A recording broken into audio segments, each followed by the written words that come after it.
Sir, they've got Restore the Snyder Cut trending, even though we just told them it's dead. I want every gun we have to fire on that man.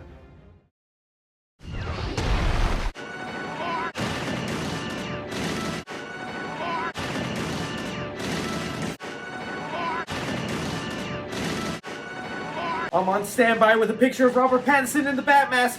Only wearing the bat mask. Oh, I'm just gonna blow up.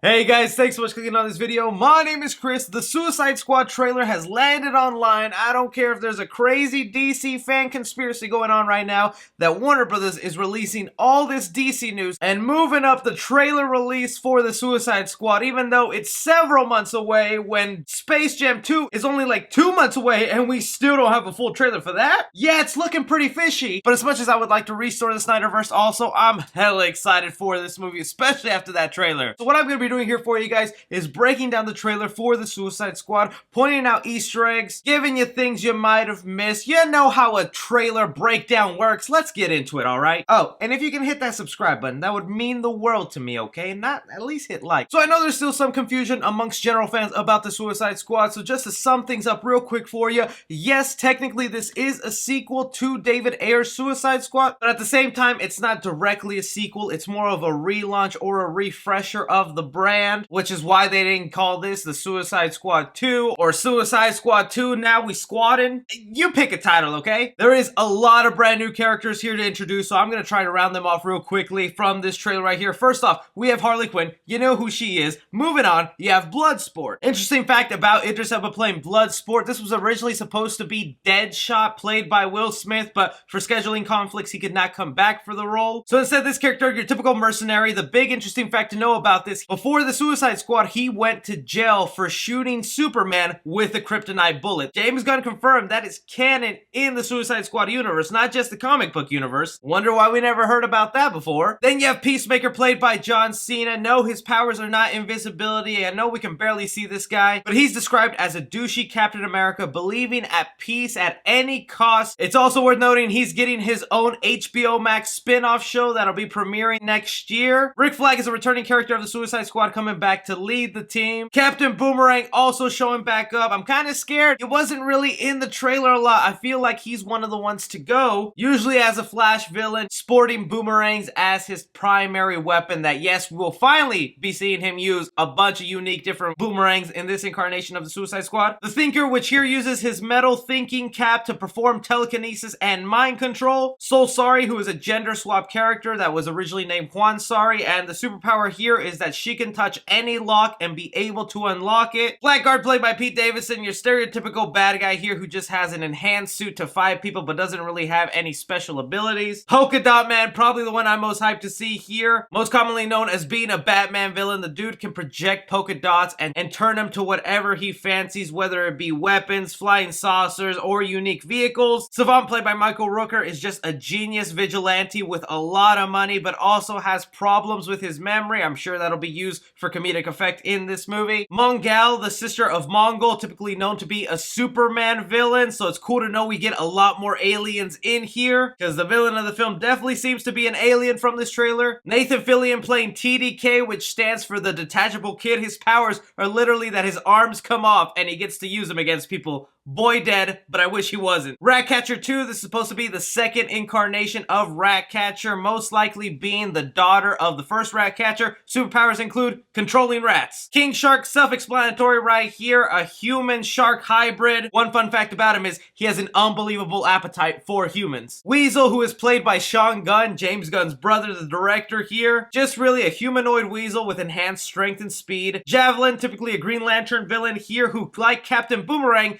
just uses javelins as his primary weapon, as he once was a former German Olympic athlete. I'm pretty sure this guy's dead too. Now that you have somewhat of an idea of who each one of these villains are, let's go ahead and pick apart this trailer here, starting off with the beginning, which seems to be a deep dive into the last half of the Suicide Squad, where they're doing a mission to save Harley Quinn. Right here in this bus are most likely the remaining surviving members of the Suicide Squad. But what Peacemaker is arguing to them about is, do we really want to go do a whole mission mission where we have to rescue Harley Quinn, letting us know that throughout this movie, they're definitely going to form a bond. They're going to become this family. Harley Quinn will always know how to tug at your heartstrings, and that's exactly what they're doing here. Even funnier when you come to realize their plan is useless and Harley has already rescued herself, even offering to go back into the place so they can carry out their rescue plan. Now, here's our first clue to someone that we think for sure is dead. Harley Quinn is carrying a javelin, and we know one of the Suicide Squad members, his primary weapon is a javelin. So it looks like he either sacrifices himself for Harley Quinn, or through battle, Harley picks up his javelin and carries on that legacy. So you can call her Harley Quinn Javelin. From there, we'll get inmates who are currently in prison. That Amanda Waller, who's returning from the first Suicide Squad movie. I think a lot of the ways they're going to mention that some of those previous Suicide Squad members are not in this movie is because they died in missions that we saw off screen. So sorry for anyone who was a fan of Diablo, Killer Croc. Those guys are most likely going to be explained away that they died during a mission. Keeping in line with the first one, they are also injected with implants of bombs in their neck. Now, this will be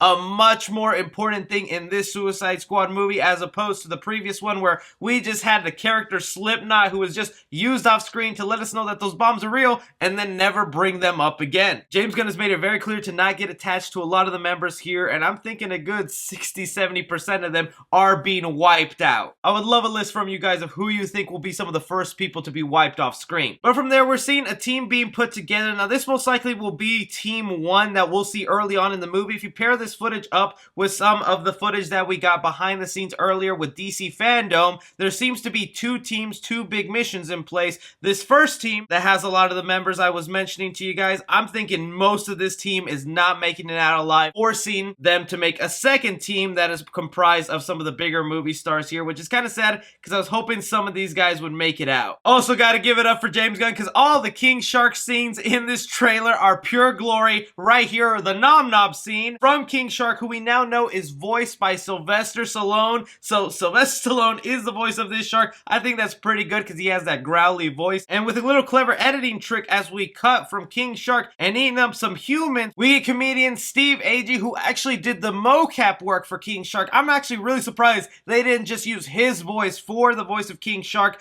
but Sylvester Stallone is someone I can't complain they brought in. I do like this little Misfits Breakfast Club meeting that they have at a college dorm. John Cena taking notes and Polka Dot Man just wanting to die. We can all relate, Polka Dot Man. What I think is even more hilarious is just this debate that Peacemaker has with Bloodsport in the movie, talking about his patriotism, that if there was a beach full of dicks, he would eat them up for his country, which...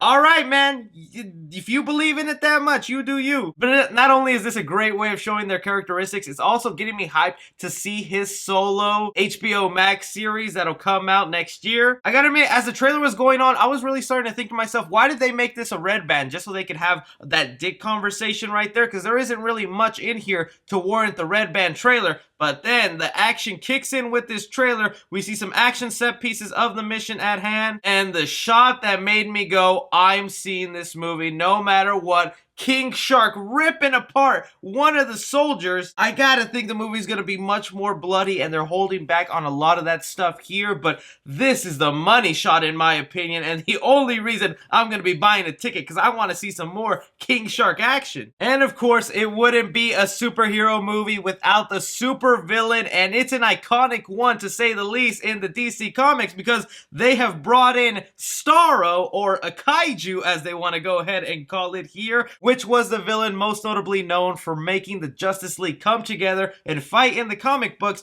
They're bringing them in to be an invader on Earth, and is the reason that they're bringing together the Suicide Squad. I actually am absolutely loving the design. I wish we got a little bit of a better close-up, but we only get to see it through this security monitor right here. Now, I also want to mention Taika Waititi has a secret voice role in this movie. Some of us were thinking he was going to be King Shark. Now that we know it's Sylvester Stallone, I'm thinking Taika Waititi is gonna be voicing this giant Starro, and I think that's perfect because Taika Waititi has a very unique way of speaking, and I don't think it's a way this alien fish to sound. It's also worth pointing out in the comic books, this has the ability to bring out smaller starfishes that clomp onto people's faces and take control of them, so we're most likely gonna be seeing some of that here with a lot of these soldiers getting that Starro fish on their face and then just becoming mind zombies to fight the Suicide Squad. Honestly, this was a really great great trailer, got me pumped and invested more into the Suicide Squad world that looks just like a lot of fun. James Gunn doesn't really disappoint in my opinion, but I want to hear from you guys. What did you think of this red band trailer for the Suicide Squad? Does it got you excited for the movie? List down below who you think will be the first 3 to be knocked off. Anything is there, be sure to like and subscribe. Follow me on Twitter at 3C Film Review. As always, I'm Chris.